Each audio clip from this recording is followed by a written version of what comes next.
Sarah, you have had the opportunity to be a grad coach at Junction City High School for the past year. That's a new role that was created. And one of the things that you started doing was using the decision chain worksheet as a way of having conversations with students that were coming into your orbit. And I was hoping that you would just talk a little bit about that experience and what it is that you've learned in doing that, because I think you're the first person that has pioneered that. And it seems like something that might be of value and use to others. It really has been. It gives direction on how to open up conversation. And it doesn't matter if the kids were struggling with their grades or a friendship problem or problems at home, that it was laid out, and they were able to see what they were dealing with, and it gave them clear direction on how they could proceed with whatever they were working through, or their problems. And so, or maybe not a problem, but to help them organize their thoughts and processing of what the next step they needed to do to make changes that they felt needed to happen. And how did it feel over the course of the year? The first, let's say, 3 to 5 times you did it versus, how many do you think that you've done, and your kind of fluency in using it as an instrument?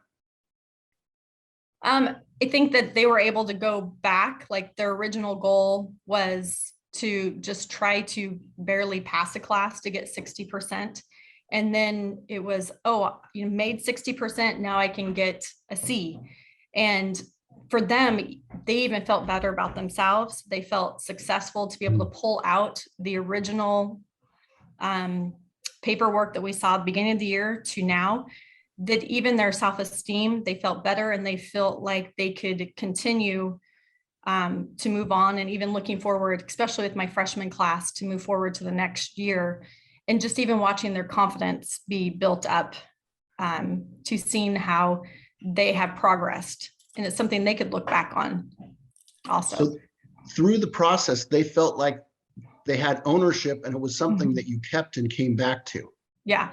And it wasn't me telling them, it was them figuring it out for themselves, instead of like, oh, I have to have this grade, or you're just ragging on me and you're being a parent. And it makes it feel like it's their own idea. It's them processing it, them taking ownership, and able to move forward. And so we had a relatively quick training. Yes. And you had enough to feel confident to pick this up. What was that like in the beginning? It was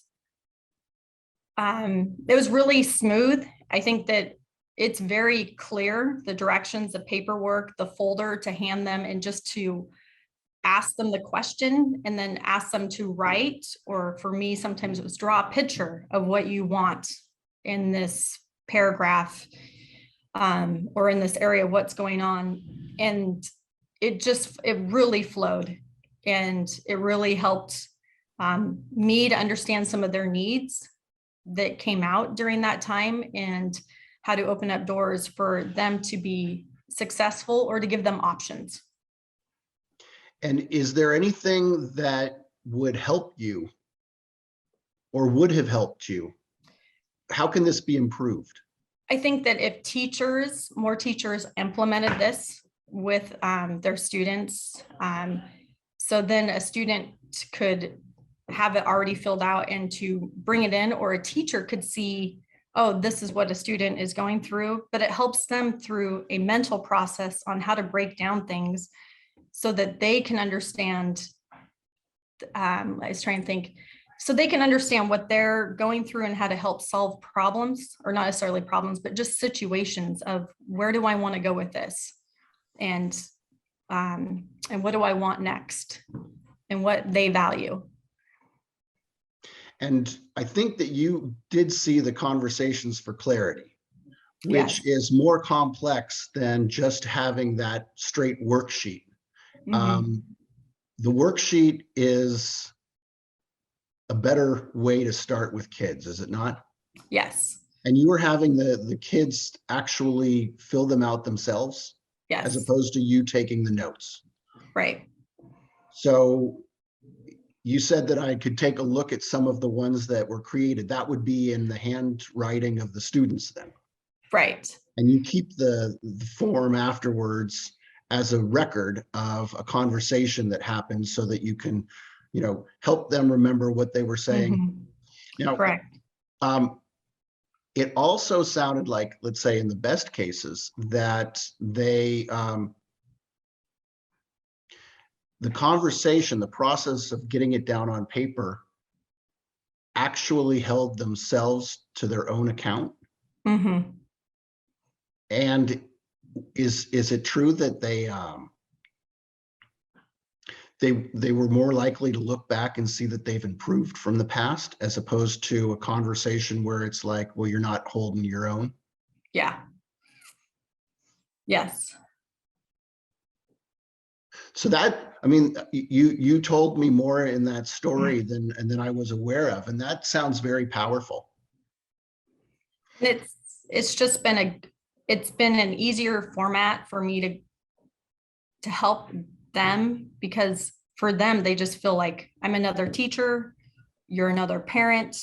I don't need to hear one more thing. And so it's like, here's something, let me just read this question to you, and not even demanding that or asking like to write it out. It's like, just draw a picture or draw bubbles, or what are you feeling right now? And that's in part of that um, format. And for them to sit there and just read it. And I said, we have time. You don't have to rush through this. Just take your time, read it, read through the whole thing before you even start. And it's been amazing just to see them be able to organize their thoughts and feelings and really think about, what do I need to do today? What does next year look like? Or what does my future look like? And some students can't even think past today. And it's helped them even think in the future.